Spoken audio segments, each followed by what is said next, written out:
All these pieces broken and scattered, in mercy gathered, mended and whole, empty-handed but not forsaken. Morning church, I'd just like to say thank you for the honor and the opportunity to share my story with you.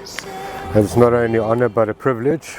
My story starts basically when I was born. I was born into addiction. My dad was an alcoholic. My mom divorced him and remarried 5 years later. First memory of my real father was not a very great one, but nevertheless he was my father. Later on in life, life carried on with me. I was very privileged. I had a pretty loving family. Mom and stepdad were fantastic with me. And then I was about 14 years old. My best friend died. He was shot, and I lost a very good friend every year since then. You know, it's all unnatural deaths, being shot in that. Us as a group, we made a pact that nobody would push us around anymore. And through that, we kind of became quite a tough group, and we got into a lot of trouble. You know, later on, my dad died my real dad died when I was 19, passed away, and my last words to him were, I don't want to see you anymore, I don't want to have anything to do with you. And he passed away after that, so I kind of actually lived with that my whole life, you know. Started using narcotics in that when I was a little boy. I was just after my best friend died. I really went quite bad onto it. Moved home back to St. Francis, where I started working at sea. And for about 10 years I was on the ocean working as a skipper. I studied as a skipper, and I skipped boats for about 10 years. I then left St. Francis, went up to Joburg to pursue a career in fighting. You know, I guess as you go by in life, you know, I was still, and you don't acknowledge God through these things. God takes these privileges, takes these abilities that He's given you away from you. I won my last man standing fight, had a bad car accident, and that took me out the ring. My coach, which had been training me since I was a little boy, he passed away. He had just finished studying as a doorman. So I guess that was my first real acknowledgement that God had something else in store for me at that point, you know. From there, it was just a downward spiral. From there, I went into a very dark place of my life, and yeah, it just was no good, you know. My life had spiraled out of control. Yeah, I was really up to no good. From there, I did a reality show, and my life continued to spiral out, you know. I was arrested. I spent 9 years in prison, where I started to find God for the first time, you know. I started to read the Bible in prison, and then I came out of prison, and I guess my ego, which I like the paraphernalia of edging God out, you know, took hold of me, and I just continued with nonsense, you know, until I found myself up in Bella Vista, deep south of Joburg. I started, my pastor there, Pastor Randy, he really started working with me. I remember going into my first day going into church, and them doing an altar call, and my pastor praying over me and saying that my days of suffering, my days of all this are gone. You know, God is going to use me in many a way to help people which have gone through the same thing. And now the funny thing was, Pastor Randy didn't really know me much at all. He had seen me once or twice when they came and did ministry in the prisons, so he knew me from there. But mostly he knew me from going into the church for the first time, you know, and he took me under his wing. You know, and I think that love which he showed me there was actually one of the things which really attracted me to Christ. And he started working with me every day. You know, I did my discipleship with him. I was there every Tuesday and Thursday, and every other day of the week I was at the church. I was doing relief for them, where we would build up parcels and that, and we'd hand it out to the homeless, to the orphanages, the old age homes and that, and just really get into the word with him. I used to pray with him, and every morning, every evening. You know, my walk had actually really begun at that point. I spent copious amounts of time in the Word, just reflecting on it, learning how God had actually taken all the times that I had lost all my friends, all the pain that I went through, not dealing with things, and how God was using that to get me out there and actually work with people who didn't know God, and get them familiar with God, and get them to come to Christ himself. I remember we did the IOC launch, which was Image of Christ Recovery Centers, and Pastor Randy, he was a gangster, and God worked with him when he was in prison already, brought him out of jail a couple of years early. So his love was those of us which were suffering, those of us which were caught up in all sorts of trials and tributes, and he had a lot of passion for us. He worked with us. We did the launch of the IOC recovery centers, where I was actually baptized. I remember a week before going on the launch, I had a dream, and it was me. I was at a sort of bar with a whole bunch of people. There was this old guy there, quite a burly old chap, and he had given me a lamp of oil to put out the fire, to start a fire with, for us to cook with. And the guys were jumping in and out the water like this, and they kept on trying to steal this lamp away from me. And I kept holding it higher and higher, and the higher I held it, the more the oil kept running over me. And when I told my pastor about this dream, he told me what his interpretation of it was. And the big burly chap was basically God. He was igniting my fire of Christ, and me holding the oil up was me being anointed into the life of Christ, you know. And still today, I've never been able to get that feeling of that oil off me, and I think that was one of the things which really stuck in my mind as I did my walk.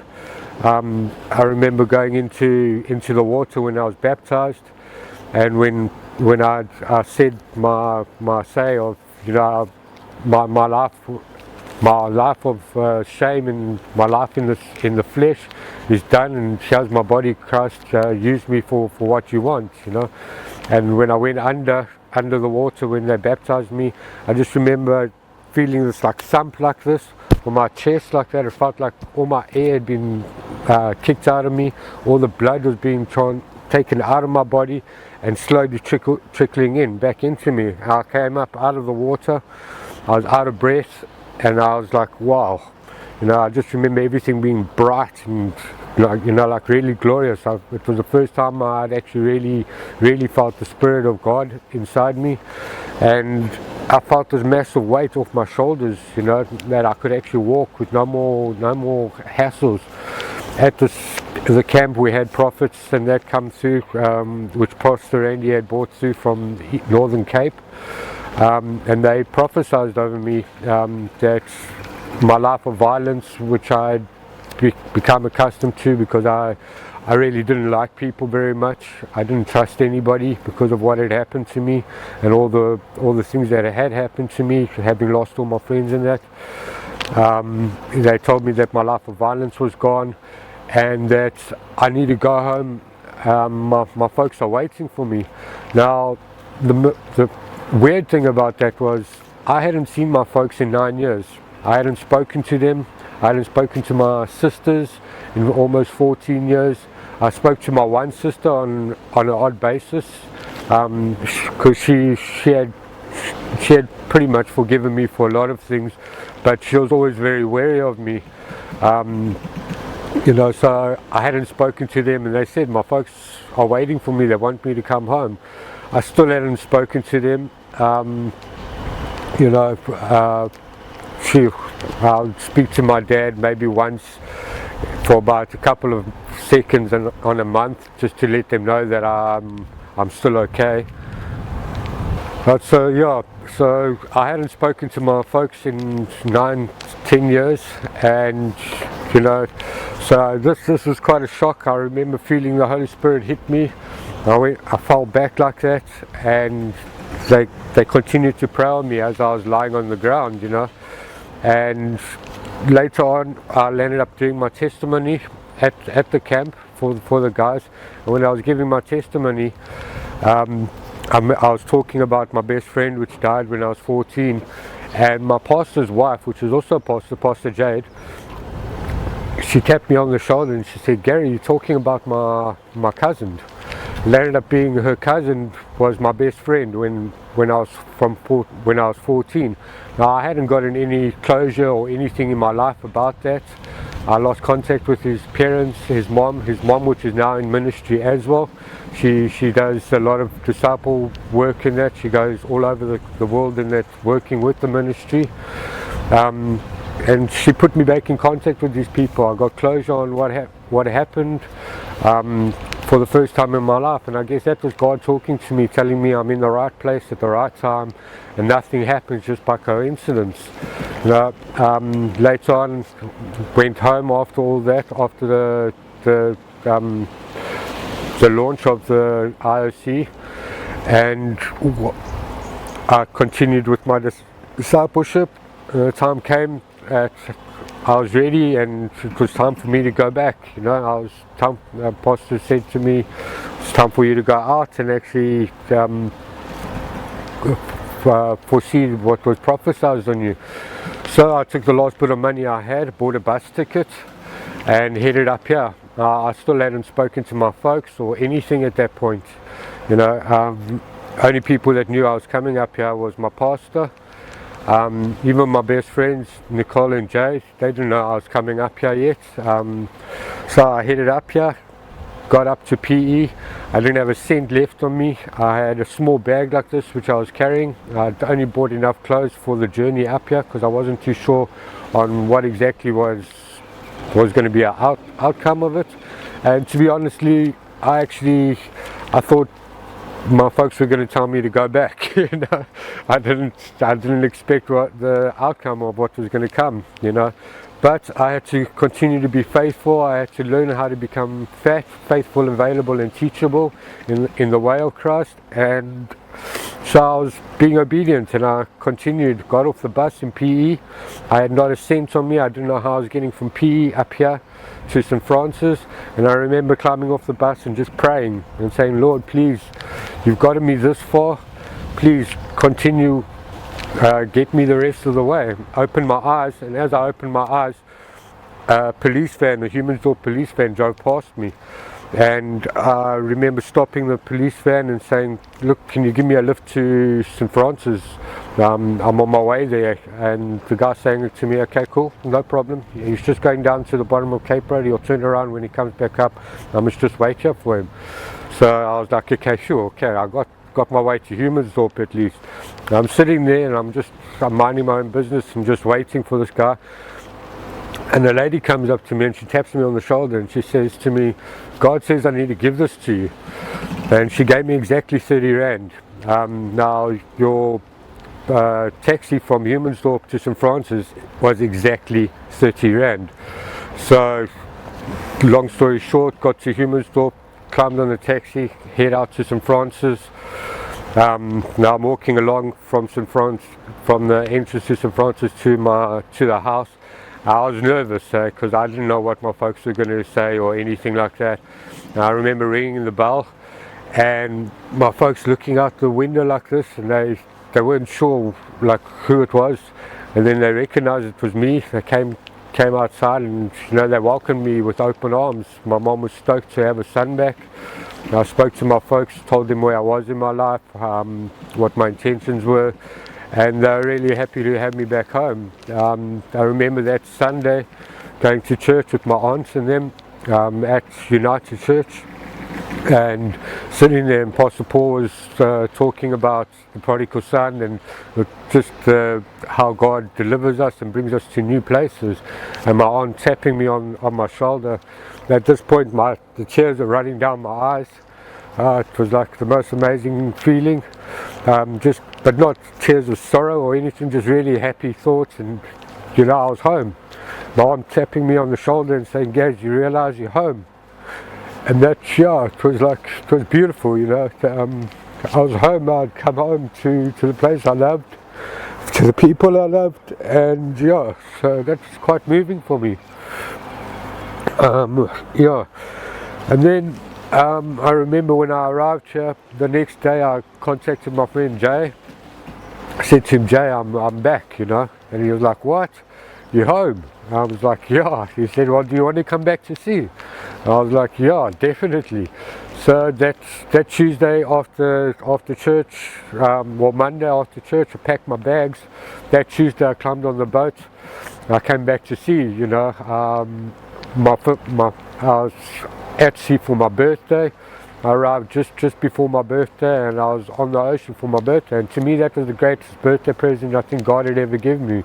I was back home. I was in the spirit. I'm happier today than I've ever been. Okay, I don't have as much as when I left St. Francis. I had everything I wanted back then, but I had the biggest hole in my heart. I didn't have God, and God was the most important thing that I needed, And through God's grace, God saved me, pulled me from a very dark place. He gave me the breath of life again. He gave me a cause in life. Today my passion is working with kids which are still hooked up in addiction, going into the townships, working with people, bringing the word of Christ to these people. That's what God did for me. He brought the word of Christ into me. He brought the light of Christ into me. He gave me the breath of Christ, that today I can talk about how Christ moved in my life. I give all the glory to God, as without him I wouldn't be here today. I would be dead probably. I remember when my walk first started with Christ, my cousin had just passed away. A friend of mine was very ill. He was living out here in St. Francis, passed away as well. And all these signs were starting to reflect. I remember walking down the street when I first started my walk with Christ, and just before I started my walk with Christ, and actually praying and saying, "God, please, man, is this what my life has become?" I had everything. And then opening my eyes, and I'm standing in front of a church. The pastor being at the door to the church, inviting everyone in and all that. He looked at me, and I'm walking on the street, and he looked at me and he called to me. He said, "Young man, please just wait. God's telling me you need to come in here. You need to hear what we've got to talk about today."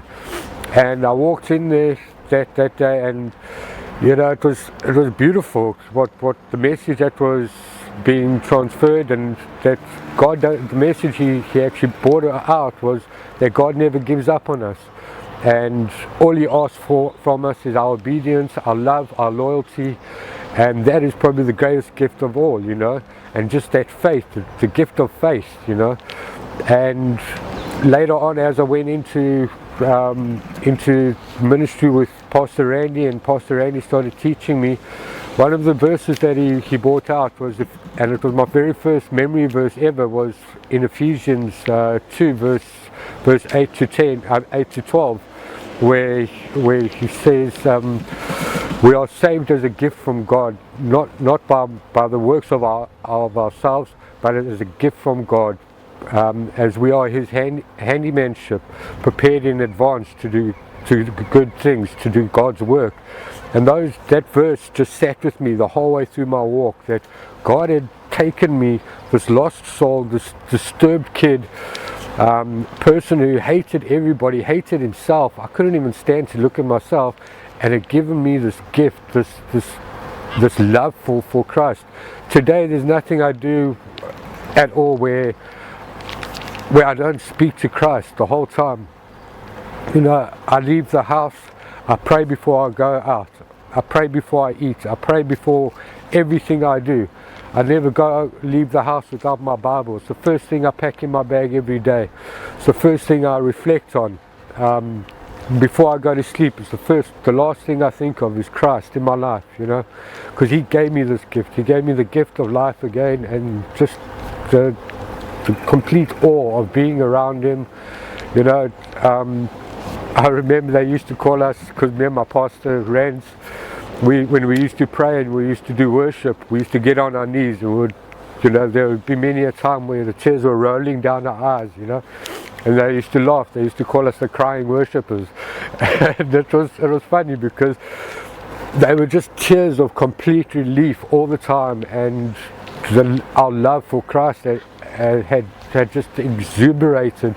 You know, I remember Pastor Randy walking in the one day and saying, "Gaz, you got this glow about you today. Your hunger for the fire of Christ, I can see it in you as you're praying." You know, Jade at the retreat also saying the same thing. I was busy praying, and like I used to go up onto that mountain and pray in the mornings and sing with friends of mine, and her saying that she could see that light of Christ just blooming around us as we got into the Spirit, and it was just real heartful praise and prayer, and you know, and that's what God gave me. He gave me the most amazing gift, the gift of forgiveness, the gift of love. Yeah, so that was the greatest gift that God gave me, you know, was just the gift of love and the ability to pray.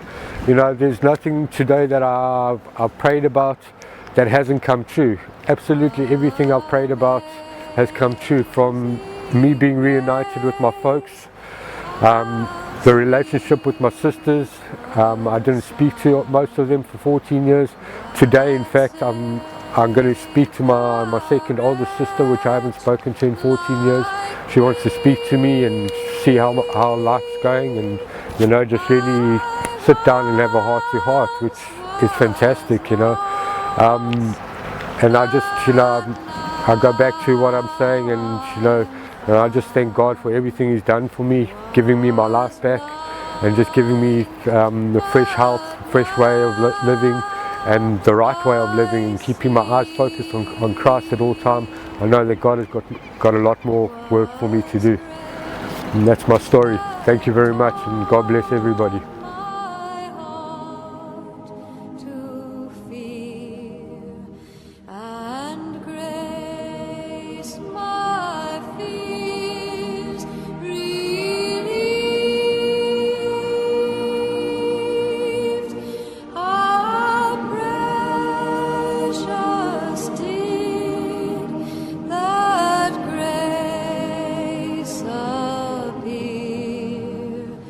The